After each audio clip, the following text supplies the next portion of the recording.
Hello, my name is Desmond Lynch. I'm 26 years old and I'm a filmmaker. This is a special behind-the-scenes audio commentary episode on the production of my short film, SHOWTIME. In this episode, I am interviewing location sound recordist Matteo DiCugno. Matteo recorded the production sound for SHOWTIME. Without further ado, let's begin.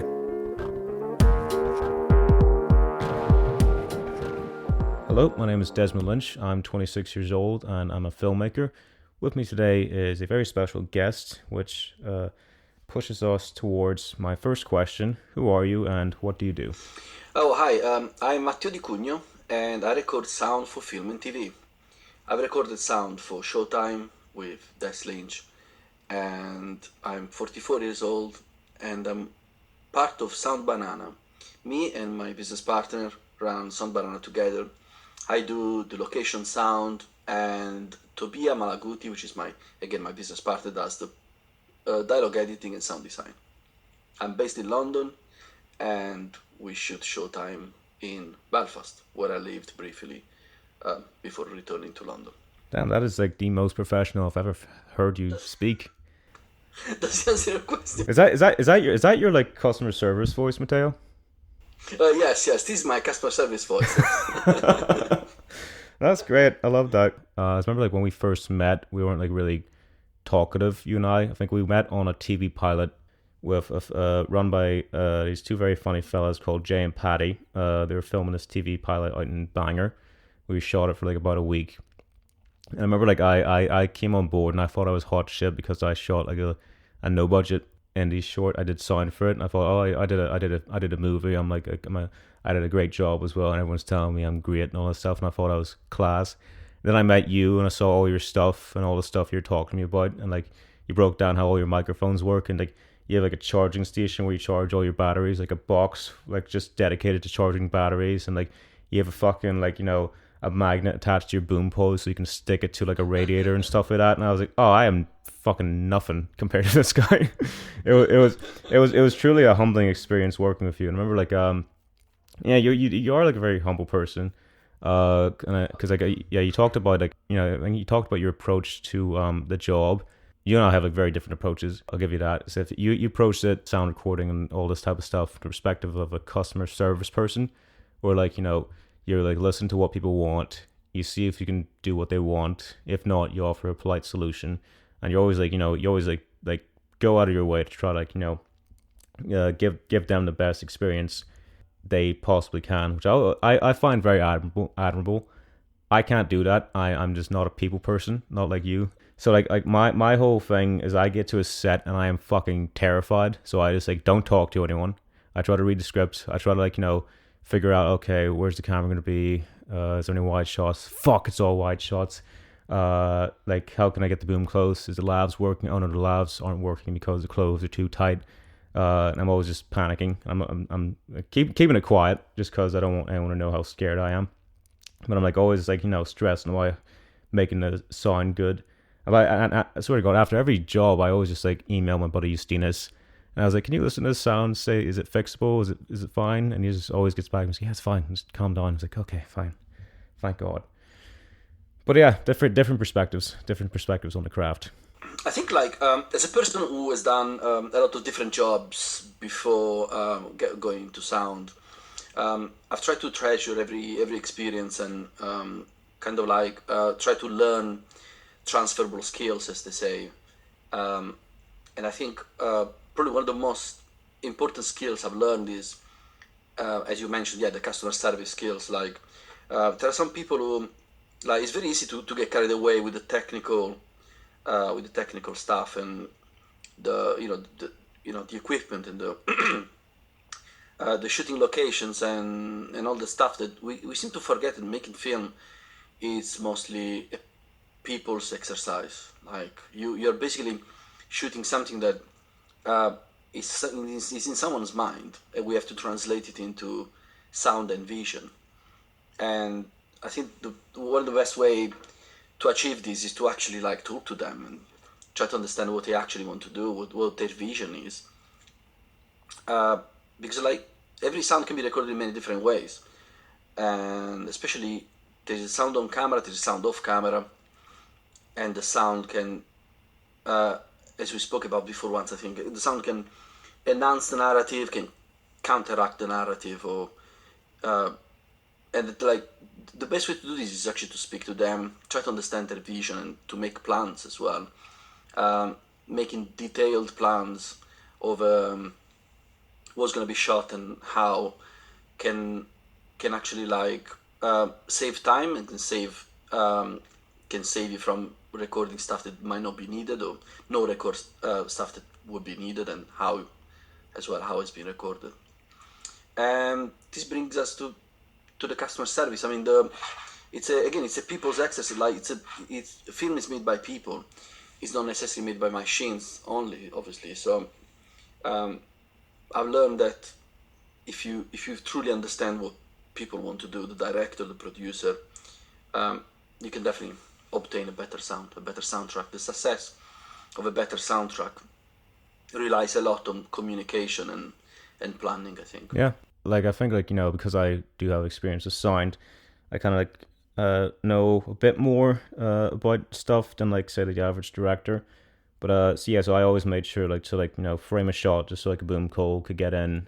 We didn't have any dumb wide shots. Like we shoot a wide shot and then like we only use like 2 seconds of it, or we just don't use it entirely. We spend like like a lot of time getting a wide shot that we never end up using. Always get close-ups. Always like get stuff for sound.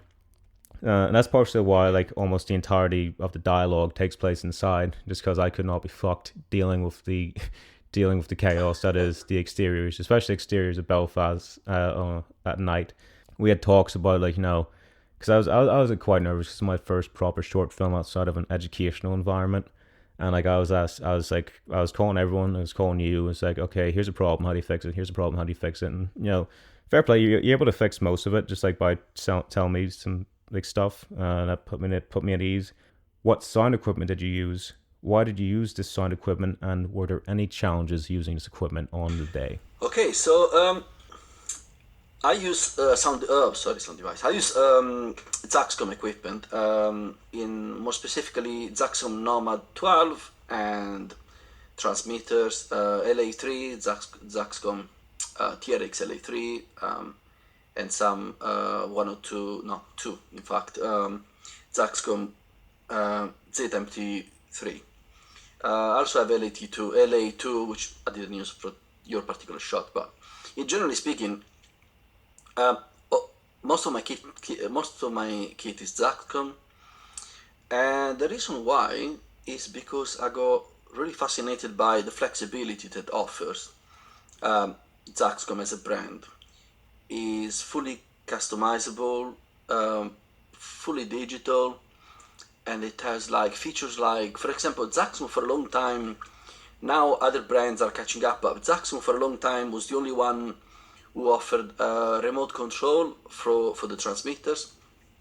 You could control remotely gain, frequency, and you can put them like in standby. And all of this happens through a separate network, a separate network called ZaxNet, which travels over 2.4 giga network, which is the same Wi-Fi bandwidth. So mixer and transmitters have transmission and reception from the 2.4 giga network, so you can, through the ZaxNet, you can transmit and receive data and also audio called IFB audio. Let's not go too much into details, but basically you can remotely control frequency, gain to all the transmitter, and also you can send a stereo track to receivers called ERX, and it all happens within the same protocol. So basically, with my mixer, I can remotely control the transmitters, and I can also send sound to Zaxcom receivers called IFB. It's very practical. It's very it's a very small footprint, so it's very small in size. Everything, the whole system is very small in size. It's very flexible. The power consumption is very low, and this is why I love it. It also has what's called never clip, which is a system in place that basically expands the dynamic range. And although they claim that it never clips, I mean, technically it does clip at some point, obviously. But Yeah, but doesn't clip as bad as it could be. yeah, it doesn't clip as bad as it could be. Yes, especially with wired analog microphones. So basically the mixer has two analog to digital converters, and together they expand the dynamic range enormously when you duplicate the track. When you duplicate the track, you have two different levels for the same track, so you can have a very, very wide dynamic range.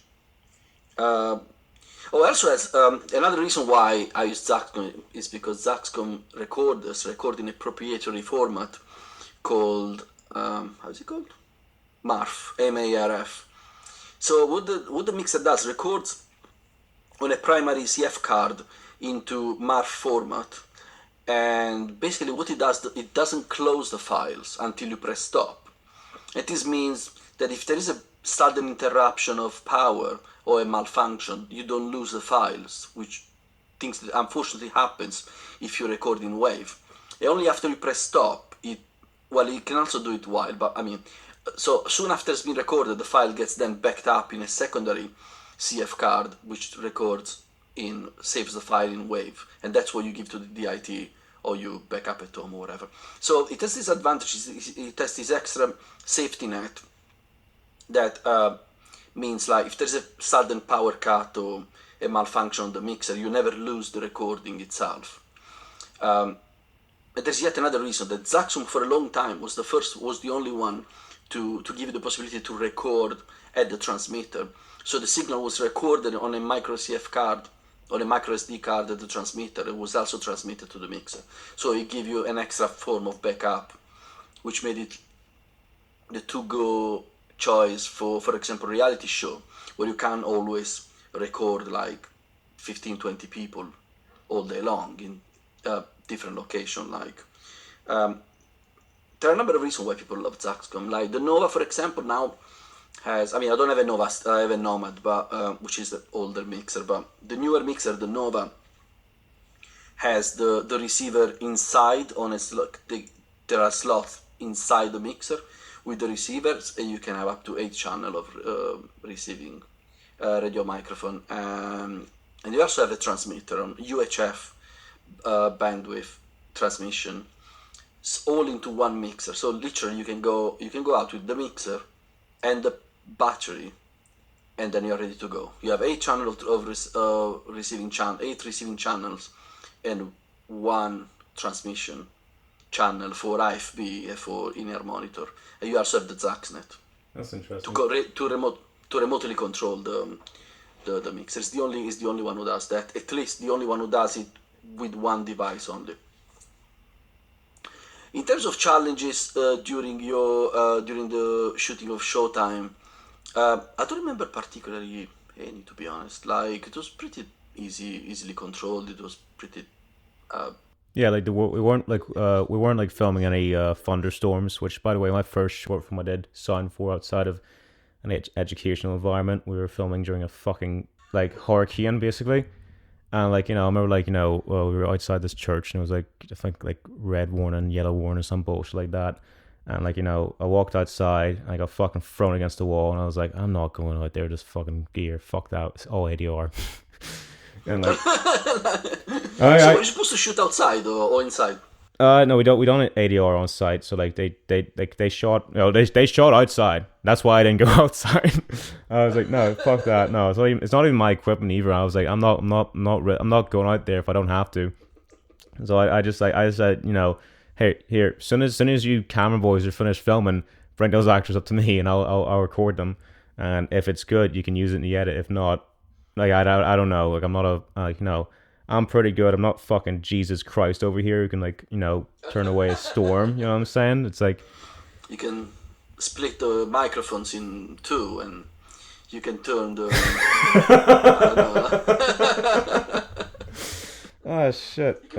You can multiply the microphones and you can record things that haven't been said yet. You can record the dialogue before it's even produced or something. Oh, 100%, 100%. Like you can record a word. Record a word before it's even said. Like you can fix an ad lib in like during during production.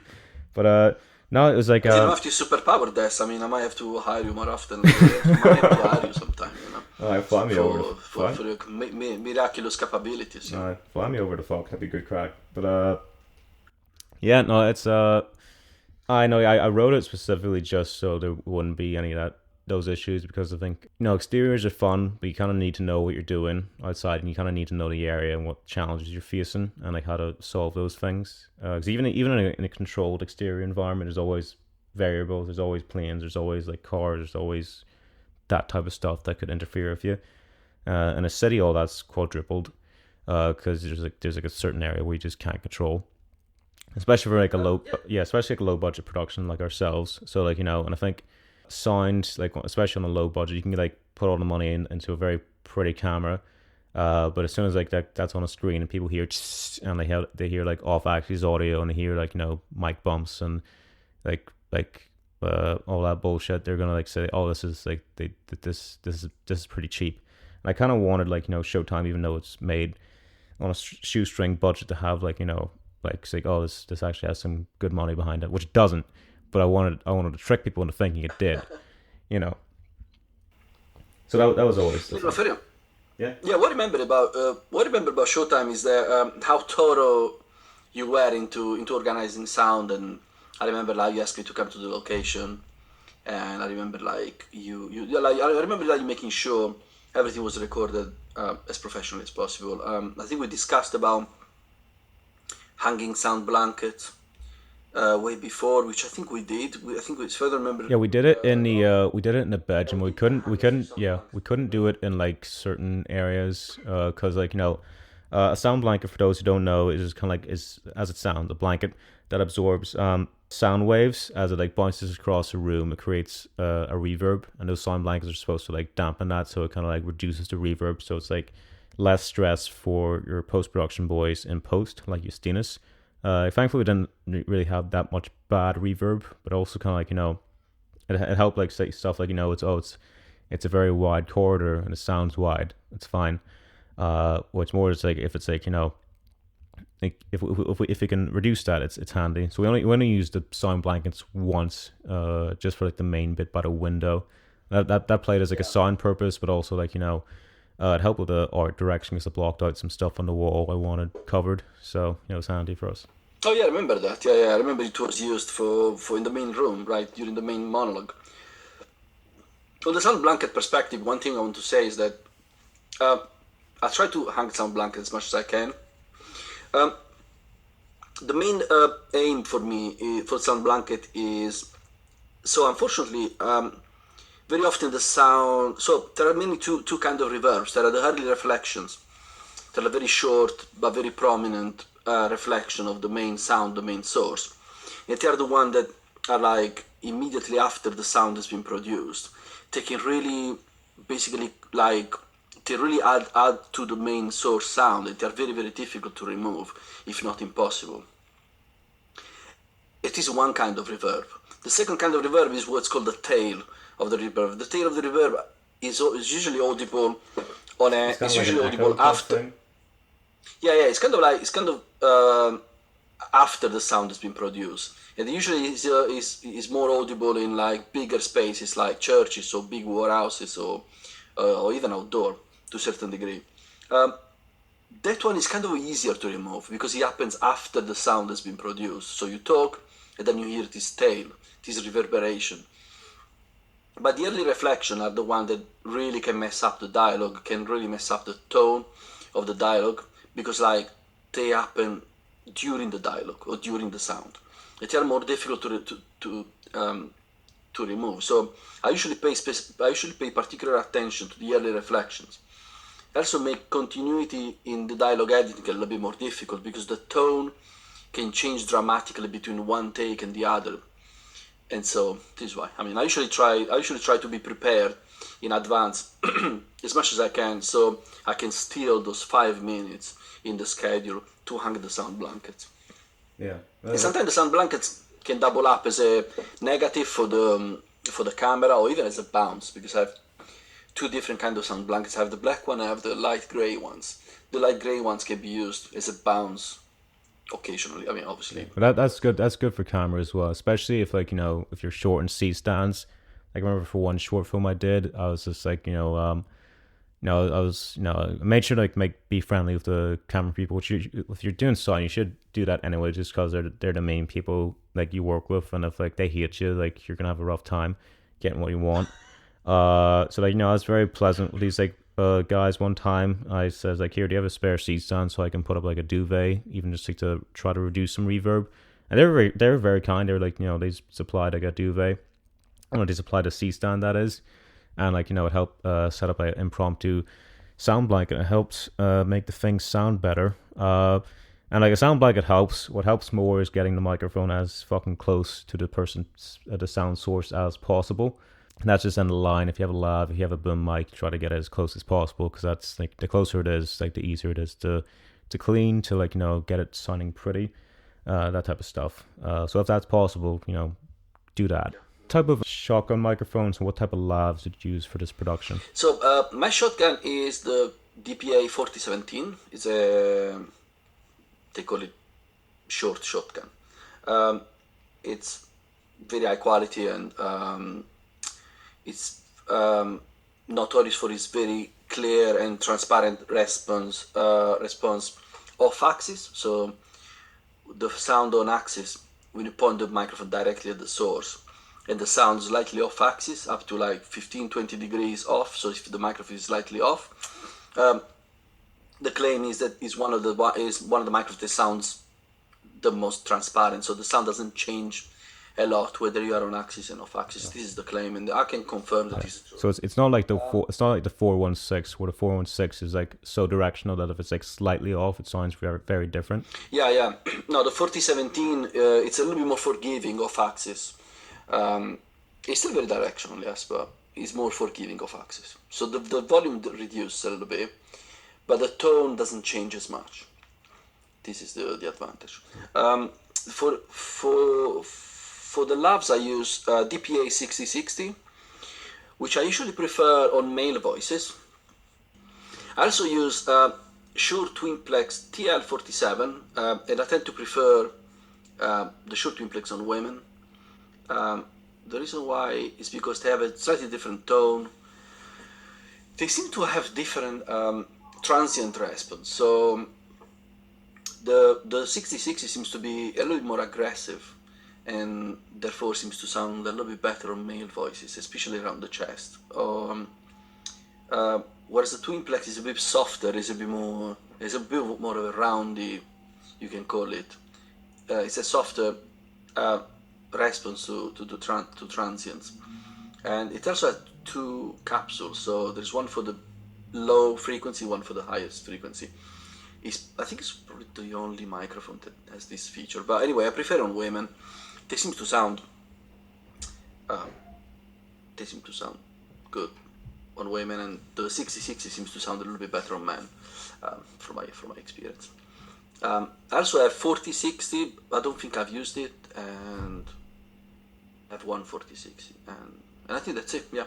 Yeah, I think these are the lavaliers I have. Yeah, did you use also did you use like an interior shotgun mic as well, or? Yes. For interior, I also use the MKH50, which is a classic. Sennheiser MKH50, which is a classic microphone to use indoor. As usual, it has, so the shotgun has a back lobe, which is out. The back lobe picks up the sound out of phase from the ceiling, so it's usually not advisable to use indoor. I mean, it's not a rule written in stone, but usually it's preferable to have an MKH50 or something similar, cardioid or super cardioid indoor.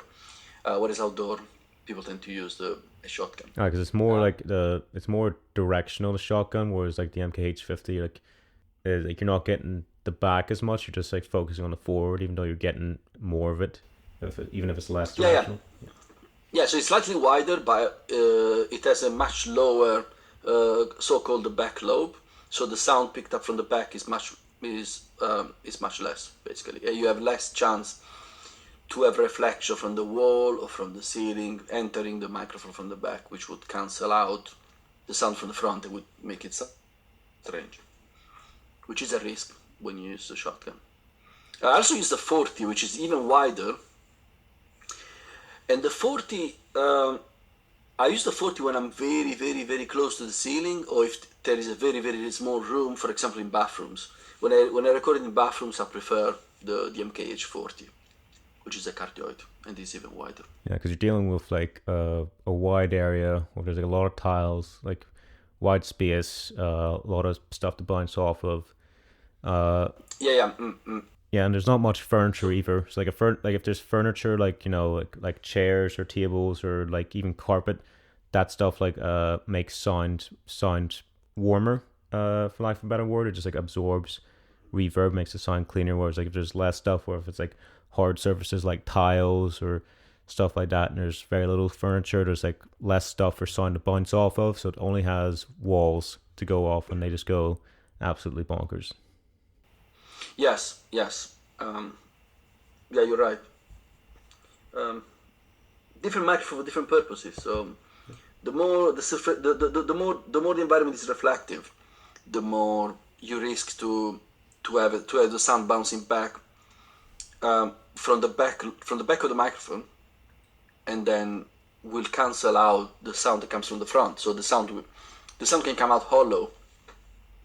It's kind of like this is hollow when this happens. So it's much better to use a microphone that has no back lobe, but it's slightly wider. So the front lobe is wider, but there's no back lobe, like the cardioid, basically. Awesome. Well, like it can all be seen in the polar pattern of the microphone. Every microphone has a polar pattern. So if you look at the polar pattern, you'll see which from which direction the microphone is more sensible, and from which direction the microphone is less sensible. Awesome. Well, like yeah. Again, thanks very much for doing the sound for Showtime. I'd say like Justinas thanks you as well, because like our dialogue editor slash like sound editor as well. I think he did a lot for this project, and he was like so happy to like be editing sound that sounded good, that like there wasn't like absolute dog shit. That because he's had like he came off some productions where like the sound was woeful, and he was just like pulling his hair out trying to fix it. So he said like coming onto this project was like R&R for him, like rest and reprieve. So good job, Matteo. Oh, thank you, Des. Thank you very much. Final question: what advice would you give to yourself about your former self, that is, about sound recording? Okay, this is a very good question. The main thing I would tell myself as a younger self. So basically, I'm mostly self-taught. So I studied electronic and telecommunication, but then I did a course in sound recording and music production, but then I didn't really learn specifically sound for film. So I'm mostly self-taught in that respect, by reading books, obviously reading websites and stuff, but also talking to other colleagues, and being on set has all contributed to my skills, learning, if you want. The things that I would definitely advise myself as a younger self would be to work as an assistant for a while, instead of like diving into recording very low budget projects, or like to do it like that. Like it would have been much better if I'd like followed someone, shadowed someone, or worked as a trainee for a while, and then maybe try my first short, and then moving on into like other projects like features and stuff. I think I would have avoided lots of mistakes that unfortunately I did at the beginning of my career. I think I've done quite a few mistakes, mostly because I wasn't sure of the technological side of things, but also how a film is actually shot, the angles, the camera movements, but also like the hierarchy on a film set. I was not aware of a number of rules that actually are important to learn: how to talk to people, when to talk to people, what questions is okay to ask, what questions is not okay to ask.